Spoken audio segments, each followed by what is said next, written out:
as long as you make media, people tell you that position is really important. What do you stand for? What are you there for? Yet, a lot of radio stations just try to be everybody's darling, get everybody, play the greatest hits, please everybody. And in this day and age, this is probably something that doesn't really do it anymore, or did it ever. So I'm delighted to have a panel with me from very, very different areas of Germany, yes, of Europe, of course, and very, very different programming concepts. And I hope you find this as beneficial as I do. So please welcome Tamara Mikas from Schlager FM in Hungary, James Nish from the Gibraltar Broadcasting Corporation, and Thomas Sari from Audio for the Sami People.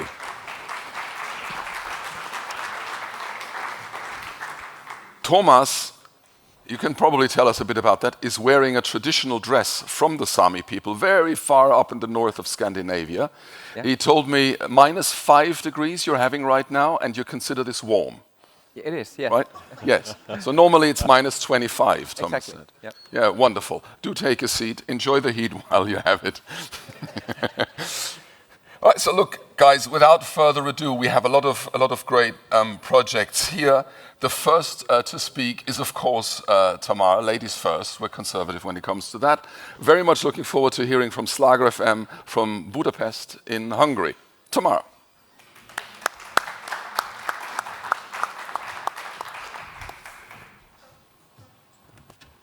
So, hi everyone, nice to see you. I can imagine how many of us are sitting here. It's not working. It's okay.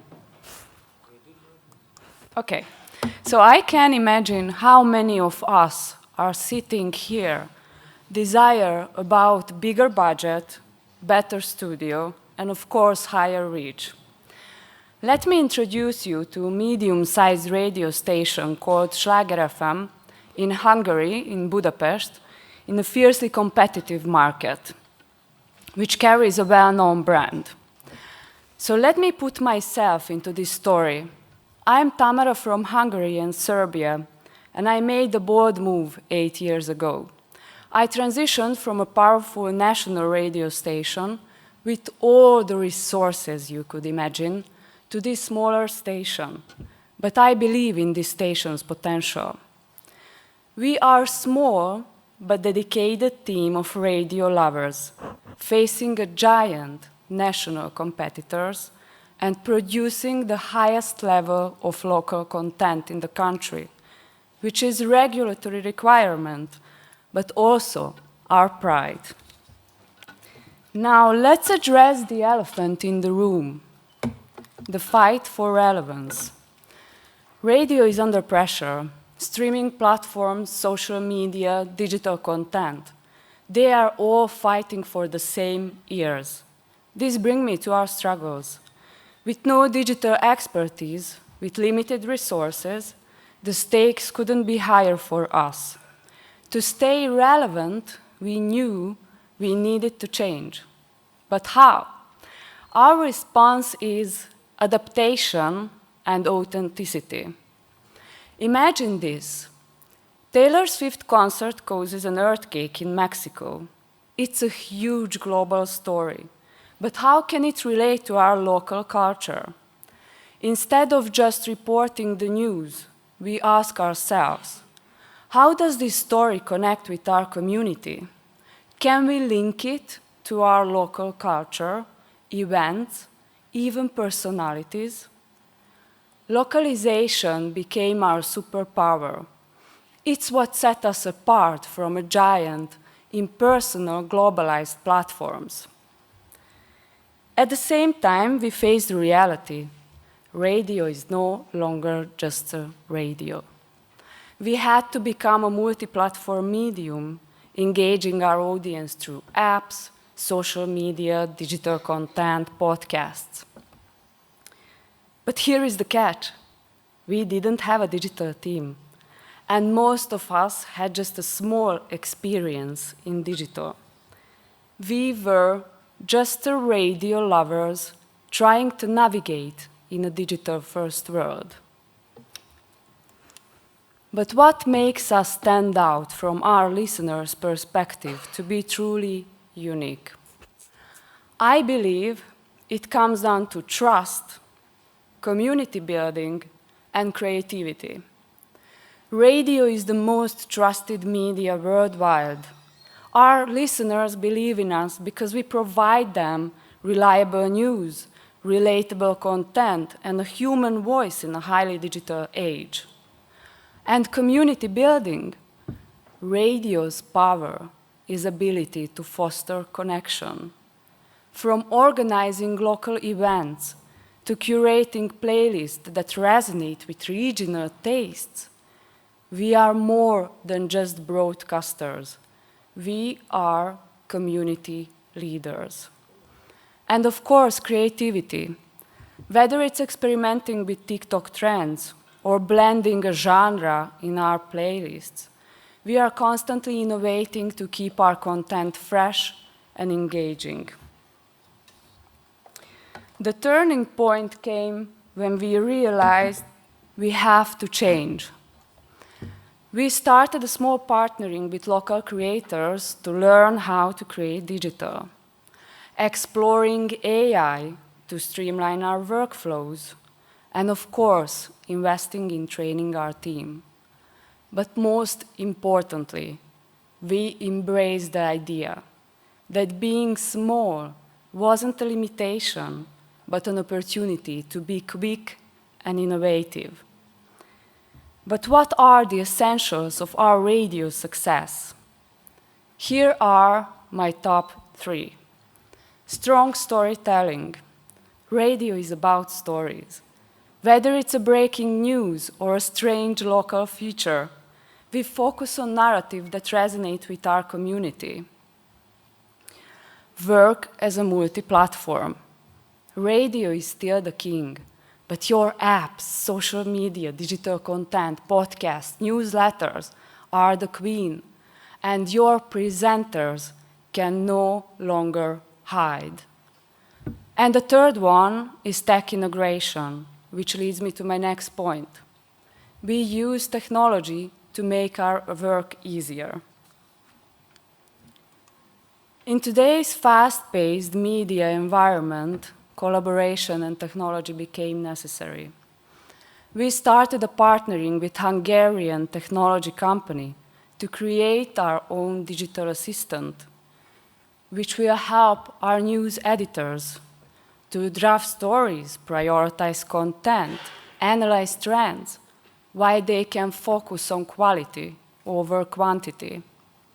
It will help with digital news, converting written news into articles, complete with images, and prioritize timing for publication.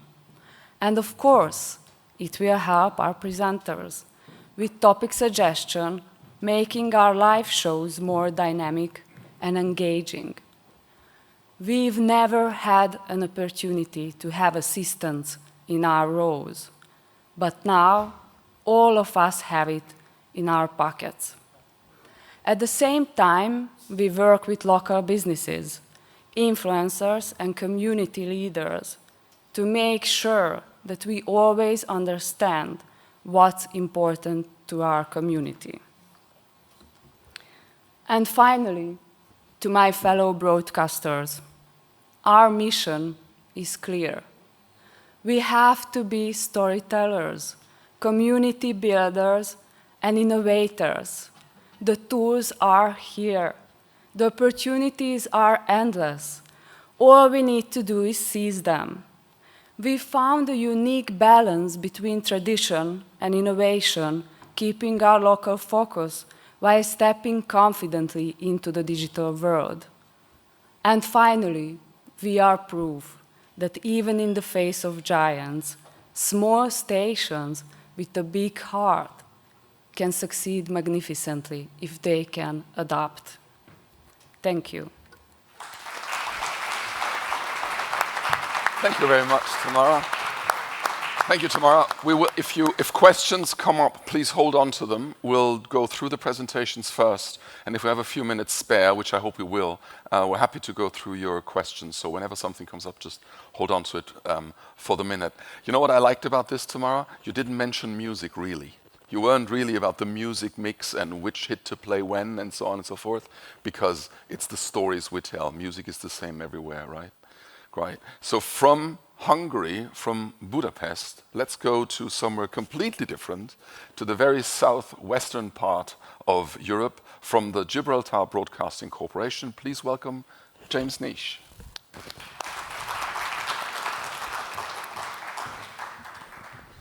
Thank you. Good morning. I'm not going to talk about music either. Let's start by being very, very honest. You know it, and I know it. Across communities, local radio stations have either been killed or are on life support. And at Radio Gibraltar, our vision is very, very clear. We are local, and there's a third word coming. Can you guess already? Local. This is our mission statement. It's our unique selling point. As Tamara has highlighted, broadcasters, radio stations have had to change. We have to adapt. This is not my quote. I have borrowed it, but it's a great example. It's the one I used to show my staff when I took over the role of chief executive at the Gibraltar Broadcasting Corporation. I'm going to cheat a little bit because we do radio and television. But we spoke about change, and I use the example of, for example, if you're a business. Let's suppose you have a restaurant and you have a fantastic menu, but your tables are empty. Do you just insist that your menu is really, really good and you keep on losing money? No, you change. And when you talk to staff about change, and this is something that would be great to discuss with all of you here, I think you get two camps. You get those saying, yes, let's do it, and you get the horrible, horrible phrase, but we've always done it this way. Yes, that's why you're dying. Don't take it from me. I am going to be biased, of course, but since our changes, take it from the data. TV, radio, and our news have seen huge increase in satisfaction levels since we went down the local route. Our audience numbers are also up to match this. Our radio station has a reach of 87%, our TV 89%, and our news outlet across radio, TV, and online combined has a reach of 98%. We are a station for the people of Gibraltar. If you took us out of Gibraltar and you put us into any of your countries, we probably wouldn't work. And that's absolutely fine with us because that is what we are. And in order to do that and achieve that, we launched about 2 years ago now a new current affairs program on radio.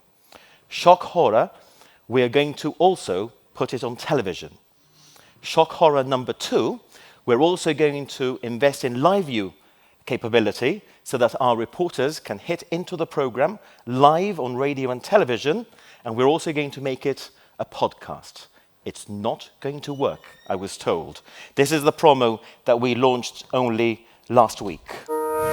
Julio Rivas has stepped down. He has reminded the players how privileged they are to represent Gibraltar. He's probably been the most important person in my life. A big incident, no, for your team to deal with? Yeah, a tough one. Really tough one. Especially when you get the news that there's people trapped. You saw one of the people from the flat save his... two little sisters. There is optimism and there is that goodwill that people keep talking about. I'm very much looking forward to seeing the houses being built. We understand that the GFA will aspire to a new football stadium. I'm excited to just prove what we can do as a team. Let me thank GBC for the fine work that they do here today. Live for Gibraltar today, again, from London. I can tell you many stories about Little Bay. A day to celebrate love, and many are doing it with flowers. As a community, as a team, and as an essential services, including GBC, that we're here, you know, in Al Pie del Cañón, informing everyone. People here at the Frontier had their passports stamped at about 10:30 this morning. So I think we've seen a bit of a return to the high street, which is great news for us. We all are striving to achieve the same thing, which is offering that support to people in our community. Now, I know you won't understand who everybody is, and that's absolutely fine, but I think you get the gist of what we're trying to achieve. with the program. Gibraltar Today is our weekday show at 1. And very important, I am so happy that I am talking to a room full of radio professionals. If I was a TV producer, I would probably be horrified by some of the framing, by some of the light. And this is one of the things that we actually tell the staff.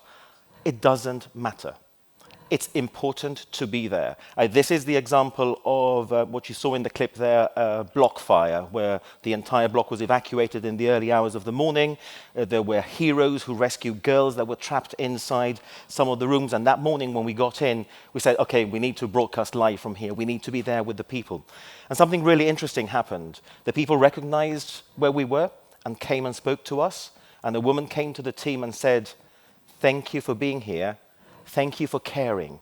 And sometimes in local broadcasting, showing up and caring are the most important things, as well as having fun. I've given you some of the examples of we always turn up for those tragic moments. But when you are the local broadcaster, you also have to invest in going to the schools, in dressing up for World Book Day. It's a bit village. Yes, it is. But it doesn't matter because it's about sharing that moment with your community. Because in a world where we are constantly surrounded by competition. I have on purpose left out radio stations from this slide because we don't only compete with other radio stations. We compete with TV. We compete with the streaming giants. How many of you have a WhatsApp group with family and friends and colleagues where you're sharing content as well? It's an eternal quest. It's like so hard because there is so much out there that there's only one way to survive in local, and that's providing unique content.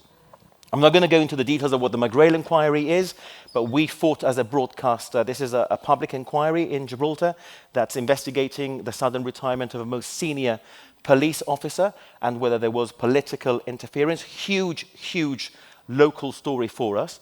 We fought for the right to live stream that. We were told we couldn't. We fought for it and we won it. The freedom of the media and access to justice is a debate for another day. What I want to share with you is what it did for our audience and the power of audio. And this is from my podcast, Inside GBC. And we've brought you every twist and turn on TV, radio, and online. I was worried because I was not being treated fairly. And therefore, I felt it was a pack of wolves hounding me. I was lied to by the most senior law enforcement official in Gibraltar, to my face, in my office. This was not a court case, but sometimes it felt like it. Isn't that much more powerful than just have a reporter somewhere in the inquiry telling you this happened and this happened and this happened? And that's also why we launched the behind-the-scenes podcast, Inside GBC. I've heard a lot in this conference about educating our audiences. We have to tell them what we are about. And we are transparent and honest with our community because we are a part of that community. We're also investing in podcasts. I think I heard somebody say in one of the opening sessions or yesterday, if content is king, distribution is King Kong. So you have to be on the platforms where your people are going. Again, like Tamara said, radio is changing. We have to change with it. GBC Podcasts. Local voices on demand. So Gibraltar Today, which I told you about, is a podcast. We've launched Born on the Rock, which is all about women birth stories from the 70s, 80s, 90s, how it's changed across the decades. We're documenting life in Gibraltar. And I'm going to leave you with one thought. This is, I think, and it's a bit fake of me because I'm the one who's used local voices 2 or 3 times here. But I think we have to move on to the next stage of our development by asking ourselves, how do we continue to sell our local vision without telling you we are local? Let's play a very, very quick game. It's going to take 20 seconds. Don't worry. You don't have to do anything. Just pretend. Imagine that I'm applying for a job in your organization and you're the recruiting agent. Would you rather that I come in and tell you, everybody says, oh, I'm a team player and I'm brilliant and I'm going to be good at this and yeah, I'm passionate and I'm full of energy? Or would you rather that I come in and show you with tangible examples of what it means to be all those things? And I think that's where we need to go with that conversation, that we're not pushing the local aspects down your throat, but that you've learned that we are truly local and you respect us for it. So please, let's continue the conversation. Email me or get in touch on social media, because remember, you only miss a good thing once it's gone. Thank you. Thank you, James. Thank you very much, James. Very, very inspiring. And you know what? The piece I like very much is the don't kill yourself trying to be perfect. You know, TV people are, of course, much worse than us radio folks. We're much cooler than that because they're all about lights and frame and camera position and what have you. Frankly, we radio people can be like that as well with sound and, oh, there was a hiss there and there was a bit of a reverb there. Don't be perfect. Be emotional. Be close. Emotions wins it, doesn't it? When you feel that somebody's there with you, you forgive them everything, even a bad frame. So from the very, very southwest of Europe, we go pretty far up north to Thomas from Swedish Radio, who is running the program for a people that I knew literally nothing about before. I only know the name, but I knew nothing about the people. Swedish Radio, the public broadcaster for Sweden, is doing a local program for the Sami people, and it's run by Thomas, and I can't wait to hear more about it. Thomas Sari, everyone.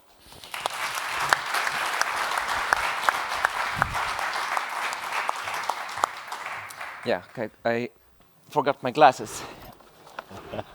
You know, when you're getting old, you know, take mine. You forget them. I just started to use them, so I find them here. And I have. Wait a minute. Yeah. Also, I look a lot more smarter, I know, with the glasses. Yeah. Here we are. Yes, this is a picture of my home place. I'm born and raised in these mountains. And my name is Thomas Sari, and this January I marked 30 years at Sami Radio. And my heart is still beating for our purpose at Sami Radio, even harder today. Now, of course, because I'm a little bit nervous also. Our mission is to bring programming news related to Sami people and Sápmi, and also primarily for a Sami audience, but also for others who are interested. And in the time when the competition is tougher than ever, you know all about it, we are succeeding. Today I will highlight some of the key factors to our success. And of course, you have to have good quality content, breaking news, strong stories, and also an audience who believe and trust in you. But I won't talk about those things. I will talk about the why. But first, a quick lesson about Sápmi. Sápmi is an area in the northern part of Sweden, Norway, Finland, and the Kola Peninsula. It's a traditional territory of the indigenous Sami people, and they have been living there long before the borders were drawn. And historically, the Sami people have been living in and off the nature, with hunting, fishing, reindeer herding, with a rich culture of handicrafts, food traditions, storytelling, and joik.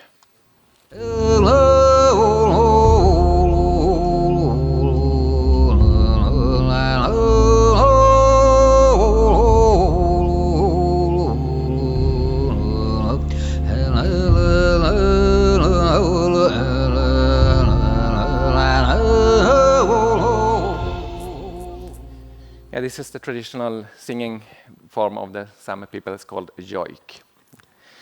During the 20th century, Sami have faced many abuses, exploitation of lands, graves plundered in the name of racial biology, their own spirituality banned by the church, and the children didn't get to speak Sami in school. And today all Sami languages are endangered, and the Sami people, many still face discrimination and racism. But however, we also see a development where traditions are being renewed, where films are being made, books are written, music is created, and we also have our own Sami parliament. And the pride of being a Sami is growing bigger, especially among the young ones. At Sami Radio, we are a total of 15 people, and here are some of our offerings. and we will listen to a short bit from our children's radio. It's a collaboration. I will talk much more about collaboration later, but this is with the Sami Theatre. Leko enanjat niskipos, monusu tuota, lokten veitsidon olkes kiedan ja terpan.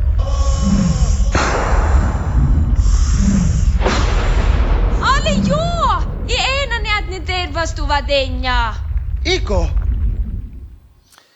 This is a mythological story from Sápmi that we made in collaboration with the Sami Theatre.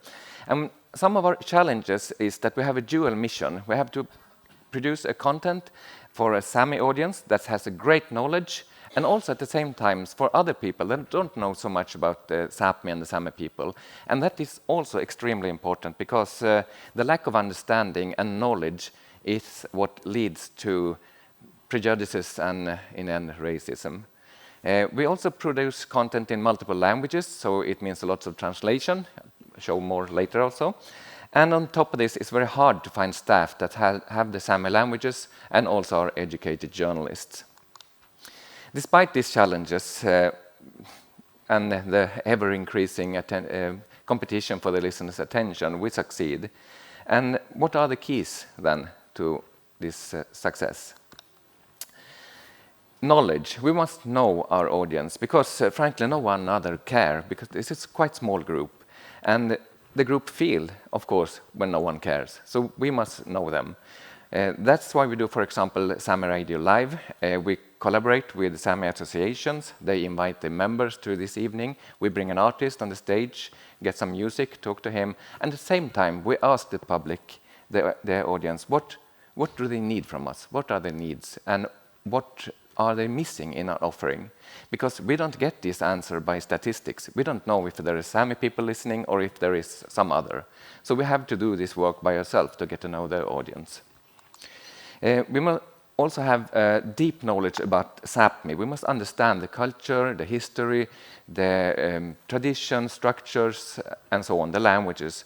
And we have to know that Sami people isn't a homogeneous group. They are different. And if we don't show that we have this knowledge, we never get close to the audience. They won't trust in us. Purpose is next. We have to know what our call is. Why would we exist? And why should anyone care? We need to know why we are doing what we are doing in our editorial office. We need to have a good common understanding about the why. And so do the listeners. And we can't just publish something and think, well, hope someone understands why we are doing it. We have to communicate this openly to the listeners and also frequently at our office. And these are our USPs that we work up from. It's our foundation. This is what you get when you come to us. And the audience needs to know that. Collaborations, as I mentioned. As a local player, you have small resources. But with collaboration, of course, you can make more. Yeah, it takes time, effort, and sometimes it feels like a heavy burden to do this, and you don't know the outcome. But we have learned to collaborate and foremost learned to choose the collaborations that give us something in return. And when we see it reflected in the end result, it strengthens our belief in collaboration. And another key factor is technology, new technology. Today, at Sami Radio, we spend about 20% on pure translation. But with the help of AI, we can shorten this time and spend the time on developing our journalism and at the same time strengthen the languages. And this is a collaboration project between the Nordic public service companies and the universities. And we share our archive material with these universities, and the Royal Institute of Technology in Stockholm are training these speech models for AI to use. And with this, it's no money in doing this. If we don't do it, no one will.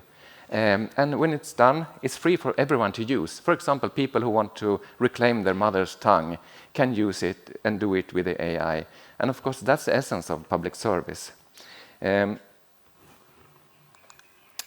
At last but not least is courage. We have employees who dare, who know that failure is a key to success. And we have mustered a safe environment where we dare to try and try again until we succeed. And that brings motivation to our reporters. And our goal, after workday, when you go home, you can do it without guilt and wanting to come back the next day.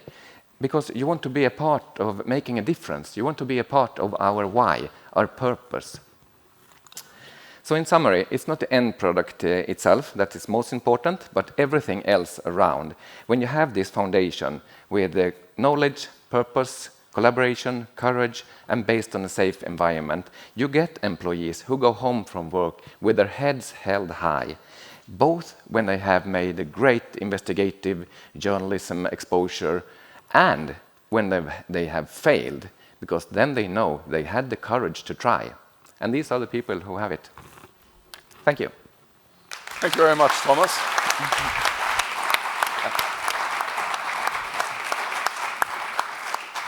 Thank you very much. Thank you very much, Thomas. It's very inspiring to hear from an area that not many people probably heard about. Just when you said the translation part, I remember that many years ago when Radio Days was in Dublin, we had a guy from a radio station called Radio Reraw, and they were translating pop songs into the Irish language so that people would be inclined to learn that more. I'm not sure if that worked, but I found it definitely an interesting endeavor. Are there any questions in the audience? None. Are you shy or tired? I have a question. Oh, you have one. Sorry, I didn't see you there, sir. That's okay. Go I was on. hiding. That's all right. I was wondering if you could, any of you could comment on your ability to translate what you're doing into sales. Are you commercial properties or non-commercial? Tamara is from a commercial station. The other two gentlemen are public radio. Okay. Or media. So Tamara, could you comment on your ability to turn that into revenue, please? Yes, of course. Do you hear me? Yes. Yeah. Okay. So we deal a lot with promotions with our partners basically in Budapest.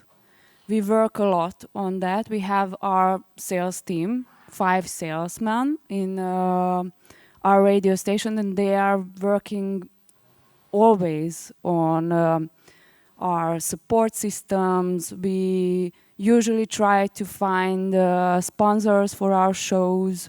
We have some big celebrities at our channel with support of our business partners, because they bought us promotion and we named the show after them. So we have, for example, chart show with 2 celebrities at our small radio station in Hungary, but we can deal with it because we found sponsors who like them, and we can hire them, so we can pay them. And yes, we have a lot of clients in Hungary, in Budapest especially, and we have one more channel in Hungary in a smaller town, which is part of our network. We have one network station. Smallest possible network. Small. Yeah.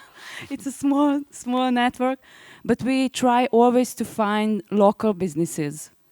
So, because we are cheaper than national radio stations, and we try to get as more money from our clients as we can. I would probably add that from the experience, I work a lot with local and regional radio stations, and the work for a smaller station is always more personal. You get less from the agencies and from the big guys, obviously. So it's more grinding the local market, really, ringing doorbells, kicking in doors, coming up with concepts, having ideas, not just selling your 20, 30-second spot, but having the idea for the car dealer, having the idea for the furniture shop or whatever. So it's a more grinding work. It's less every day the same, but it's working the market, and you can play your USP because you can do this. You're there. You're around the corner. The big guys are not. Does that help by any means? Sure. Are there any other questions? Yes, sir, right in the middle of the middle. Do we have a microphone, or do we have a good voice, or both? I can project. Very good. Project away, and I will repeat so everybody gets it. I work in Leeds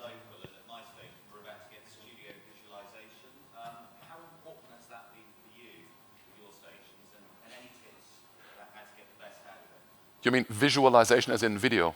As in you're broadcasting and you have guests in and you'll be filming and then using that. Okay. So how do you handle visualization? Maybe everybody. You want to start, Thomas? Do you use visualization at all, video? And how do you do it?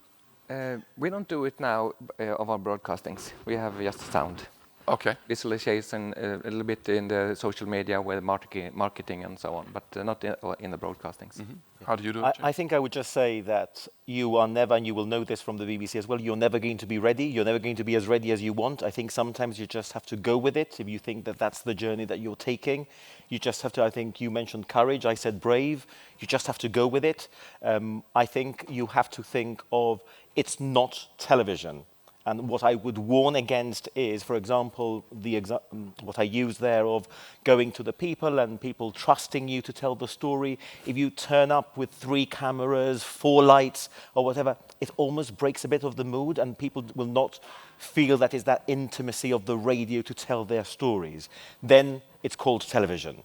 So I think that's what I would guard against, that you are visualizing a radio program. With Gibraltar Today, we always say, this is radio. You can watch us as well, but it's a radio show.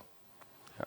Tamara, how do you attack the visual aspect? So we try to do a lot shorts in our radio. We don't even know much about video content, but we try to do it, and you can check it on Facebook, for example. We have a huge members on Facebook, but you can see there how our videos look like. I am not proud of them, but we have a huge impact on our local community. I have experienced that sometimes they don't care about the angles and how is the light and how we are looking. They just care to see us behind the scene, how is looking our radio station, what's our problems. But if you have time, just check our Facebook and you can see there our product in video. I'm a bit ashamed of that. But it's okay, I think. James? Yeah, can I just add as well, I think it's wise to also make sure that you've got a system which can be shared. So, for example, we use a lot of the clips from our lunchtime Visualize show on our TV broadcast. So make it easy for your team to share that content and to be able to access a clip, because everybody will come to you when the clip matters. A few years ago, there was a trend called mobile journalism, which was basically you film stuff with your phone and you put it on a gimbal so it doesn't shake that much. That's still a good way to attack it, because everybody understands immediately this is not going to win the next Oscar for cinematography, but it's still going to look fine. And Frank, I did a lot of mobile journalism a few years ago, not that much anymore. But you know what people hate most? What's the biggest criticism? It's not the pictures, it's the sound. If you really want to screw up a video, give it bad sound. People won't care about whether the lights are perfect or whether the makeup is right or whatever, but they will care if it doesn't sound right. If it doesn't sound right, it feels amateurish. So all you have to worry about is your phone and the sound, and off you go. And as long as you're a radio station and not claiming to be TV, just fire ahead. That's what I would say. All right, sure, you're welcome. And with that, God, timing. I'm German. I'm so German about this. Timing is done. Thank you very much to my esteemed panel. Thank you all very much. Have a good conference. Thank you.